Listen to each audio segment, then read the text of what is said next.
Hi hello, నేను Venkat Suman TV Bhainsa. ఇప్పుడు కుంటాల మండలంలోని ఓలా గ్రామంలో కుతాడి భూమన్న గారి యొక్క ఇంటి వద్దకు వచ్చాము.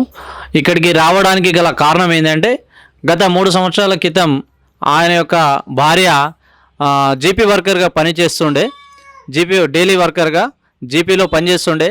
ఆ పనిలో భాగంగా సూర్యాపూర్ గ్రామంలో పనిచేస్తున్న సమయంలో వెనుక నుండి వచ్చినటువంటి వాహనము వారిని చూసుకోకుండా గుద్ది వేయడం జరిగింది.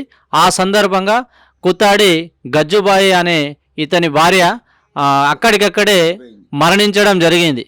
కాబట్టి ఆ మరణించిన సమయంలో ఆమెకు ఏదైనా హెల్ప్ చేస్తామా అని అంటే ఆమెకి ఇన్సూరెన్స్ ఉంది కాబట్టి, ఏజ్ ఉంది కాబట్టి బండికి కేసు వేసుకోమని చెప్పేసి చెప్పడం జరిగింది. ఆయన పోలీస్ స్టేషన్కి వెళ్ళి అడిగినప్పుడల్లా అవుతుంది అని చెప్పేసి చెప్పడం అనేది జరుగుతుందని చెప్పేసి కుత్తాడి భూమన్న గారు చెప్తున్నారు. ఆయన మాటల్లోనే ఇంకోసారి మనం అడిగి తెలుసుకుందాము.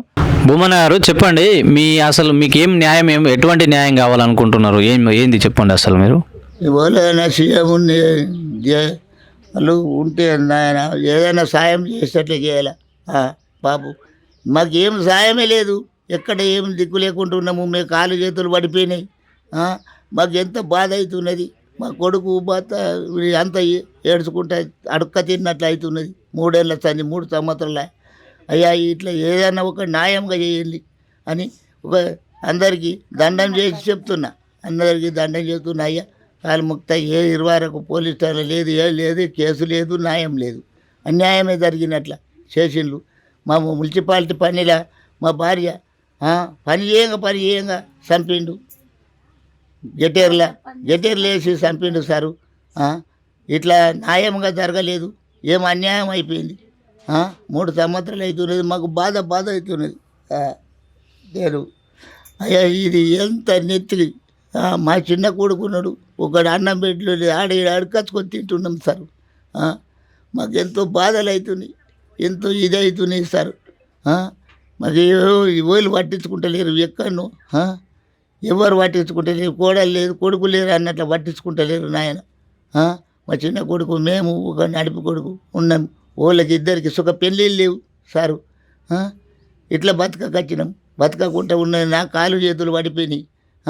ఇట్లా న్యాయం ఎవ్వరు చేస్తలేరు. ఎమ్మెల్యేలు, ఎంపీలు, సీఎంలు ఎవ్వరు చేస్తలేరు సారు. మాకు ఎంతో బాధ అవుతున్నది. మాకు ఇంత కఠినం జరుగుతున్నది ఆయన. ఓకే, ఇప్పుడు భూమన్న గారు ఏంటంటే ఆమె చనిపోయి నుంచి మాకు ఎటువంటి న్యాయం అనేది జరగలేదు. నేను ఏ పని చేసుకోలేని స్థితిలో ఉన్నాను. నాతో పాటు నాకు కుమారుడు కూడా ఉన్నాడు చిన్నగా, అతను పెళ్లి చేయలేదు. మళ్ళీ నా పరిస్థితి, నేను కైకిలి కూలి చేసుకునే స్థితిలో కూడా లేను. కాబట్టి నాకు ఎలాంటి న్యాయాన్ని కాస్త సహాయంగా చేస్తే బాగుంటుంది అని చెప్పేసి అధికారులని చెప్పుకోవడం జరుగుతుంది. చెప్పండి అమ్మా, మీరు ఏమవుతారు అసలు? ఆమెకి ఏమవుతారు అసలు? ఏం జరిగింది ఒకసారి మీ మాటల్లో చెప్పండి. అయ్యా నీ కాలు మొక్త సూరపురం పోయింది కూలి పనికి పోతే ఆడ ఇంట్లో మన్నవాడ ఆడ గుద్దేసిండు. నా బిడ్డ 3 కొడుకులు, ఒక్క బిడ్డనే. కాలు మొక్త ఏం చేయాలి సారు? నా బిడ్డను చూస్తే నాకు దుఃఖం వస్తుంది. నా అల్లుడికైతే కాళ్ళు పడిపోయినాయి. వాళ్ళు లేరు, వాళ్ళకి అన్నం పెట్టేటోళ్ళు లేరు, సున్నం పెట్టేటోళ్ళు లేరు. కాలు మొత్తం అడక్క తింటున్నారు. అలా గతి ఎట్లా చేయాలి? అలా గతి చూడండి కొంత కాలు మొత్తం.